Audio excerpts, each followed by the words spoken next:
दृष्टि सां ॾिसे थो हा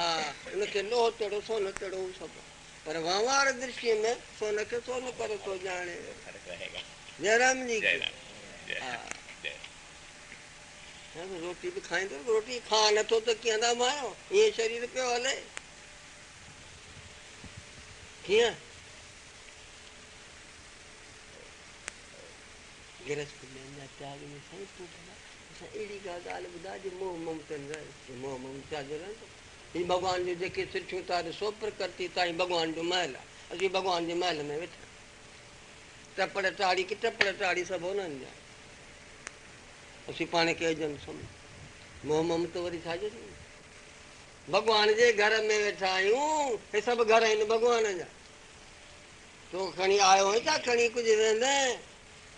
आए तॾहिं शरीर आंदई हलण महिल की शरीर खे बि छॾे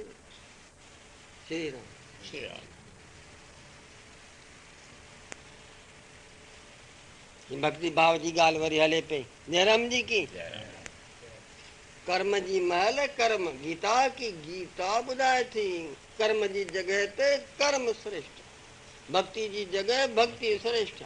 ऐं ज्ञान जी जॻह ते ज्ञान श्रेष्ठ वेद में पई आहे कर्म उपासना ज्ञान ती गीता में गीता की गीता आहे नंढड़ो ग्रंथ 700 श्लोक आहिनि कुल गीता में पर अहिड़ियुनि में विद्वता रखल आहे विद्वता की विद्वान की विद्वान थोर न अखर में घणी ॻाल्हि ॿुधाए ॾींदा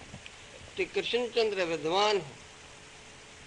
700 श्लोकनि में का धार्मिक ॻाल्हि कृष्ण छॾी कान सूत्र रूप में सभु ॿुधाए छॾियो विस्तार सां न सूत्र रूप में का धार्मिक ॻाल्हि कृष्णचंद्र छॾी कान मूं गीता ते ॻाल्हायो पियो नैनीताल में हिकिड़े मूंखे चयो साईं तव्हां त चयो त सभु गीता में आहे सभु गीता में तंदुरुस्ती जूं ॻाल्हियूं किथे आहिनि गीता में मूंखे युक्त आहार व्यवहारस्य देखो 2 अखरों में बोल दिया सभु कनि जेकॾहिं महिल खाधो खाए ओॾी महिल खाधो खा ॾंद ॿटी मिलिया थी चॿारे खा बुख न हुजे त न खा साईं पोइ न खाऊं त भेण 2 रुपयनि जो खा नाश्तो थी वञे खाधो की 2 रुपया बुख न हूंदे खाईंदे त वरी 50 रुपया 100 500 1000 रुपया नाश्तो अधिकार खाधे जो कंहिंखे आहे जंहिंखे बुख लॻे सो खाए बुख न लॻे त न खा श्री राम शरीर थुलो छो थो थिए थिए थो घणो थो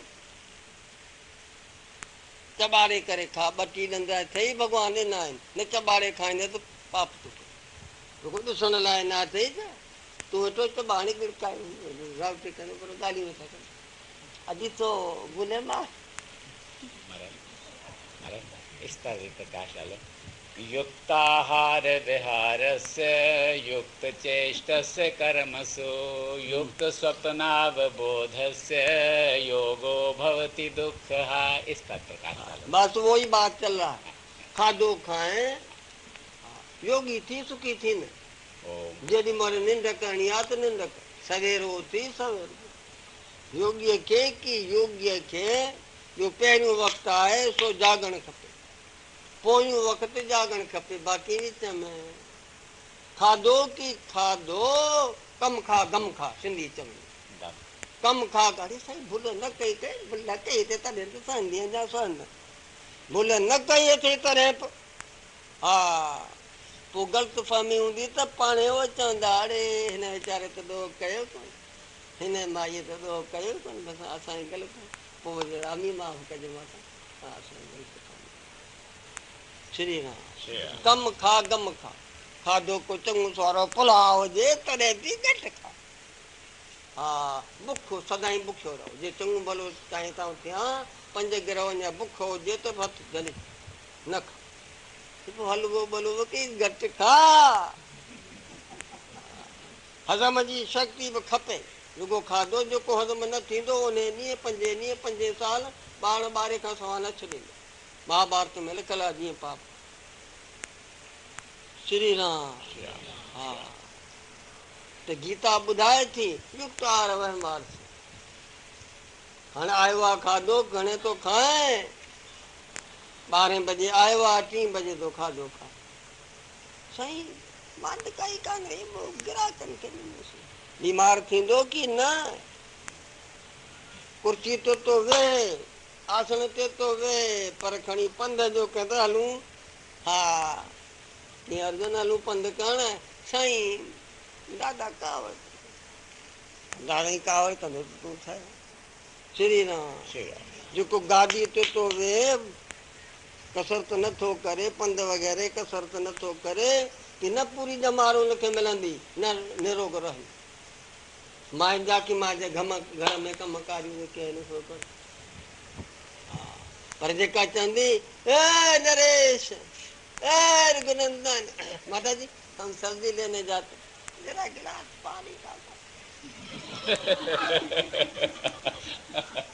हाँ पहुंचने रघुनंदन माँ हमको खाना हजम नहीं हजम दूर बात इन गिलास बराए कमकार कजे खाधो हजम थींदो घर जो कम सुधारंदो कसरत आहे सफ़ाई सुथराई ॿियाटाए पंहिंजो शरीर जो कपिड़ा वपड़ा पाण धोजो हा बालक बि ॾींदियूं आहिनि हुनखे बालक ॾींदियूं पंहिंजो जे सांडियो सारियो ऐं थपकी ॾियोसि ईअं करे त कीअं मायूं खणी वेंदियूं आहिनि वठी वॾो थी शेवा कंदो हा पर श्री राम युक्तार व्यवहार जेॾी महिल खाधो खाइणु खपे खा निंड करणु कयो त सवेरो सुम्ह सवेरो उथ बची ॾंदे नानी भॻवानु चॿारे खा तूं पियो चॿाड़ पाणे गिड़कंदो टे फुल्का खाईंदो हूंदो त ॿी मां पूरा ई थींदो भला थुलो साईं पोइ पई पंहिंजो कंहिंखे राति जी ज़रूरत ई कान्हे कान्हे हरू मरे पोइ बुख ते कूड़ी थी बुख लॻे जे सची बुख लॻे त पोइ चर्बी छो वधे हा बुल ते पेट श्री राम युक्त चेष्टस्य कर्मसु हाँ कर्म वगैरह करे सो युक्त सब ठीक तरह से युक्त तरीके से हलंदे तो सुखी रहंदे योगी थी योगी तॾहिं सुखी थींदो योग जी मानाऊं घणियूं आहिनि पर हे भाई छा योग की बसि दुखनि जी निवृत्ति सुख जी प्राप्ति योग हरे राम ठीक तरह सां हलंदे खाधे में पीते में उथण में वेह में पंहिंजो ठीक असांखे बि ॿोध थी थो की असीं ॿोध